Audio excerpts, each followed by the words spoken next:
Hello friends, welcome to Mou Deepa's kitchen. আজকে আমি restaurant style মটর পনির recipe দেখাবো। এখানে আমি পনিরকে ভিজিয়ে রেখেছি, মটরও ভিজিয়ে রেখেছি, আর এখানে পেঁয়াজ, আদা, রসুন, লঙ্কা, টমেটোকে আমি হালকা ভাপিয়ে নিয়ে পেস্ট করে নিয়েছি মিক্সিতে। তারপর আমি রিফাইন তেলে পনিরগুলো লাল লাল করে হালকা ভেজে নেব। আমাদের পনির ভেজে উঠিয়ে নিচ্ছি। তারপরে ওই তেলেই আমি গোটা গরম মশলা ফোড়ন দিয়ে দিচ্ছি, এলাচ, দারচিনি আর লবঙ্গ। তারপরে আমাদের মিক্সিতে পেস্ট করা পেস্টটাকে দিয়ে দিচ্ছি।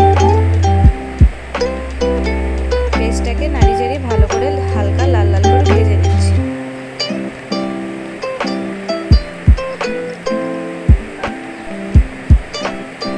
পেস্টটাকে একটু ভাজা ভাজা হয়ে গেলে আমি এখানে অ্যাড করছি স্বাদ অনুসারে নুন,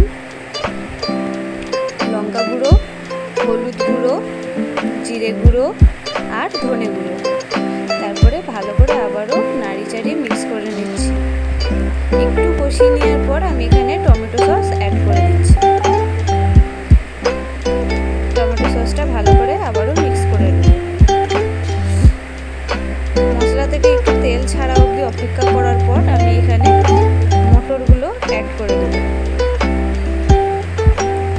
এখানে মটরগুলো আমি অ্যাড করিয়ে ভালো করে নাড়ি চাড়িয়ে মিক্স করে নিলাম। আমি এখানে পনির ভিজানো জলটা অ্যাড করছি। পনির ভিজানো জলটা দিয়ে দিলাম। তারপরে আমি আমাদের ভেজে রাখা পনিরগুলোকে দিয়ে দেব।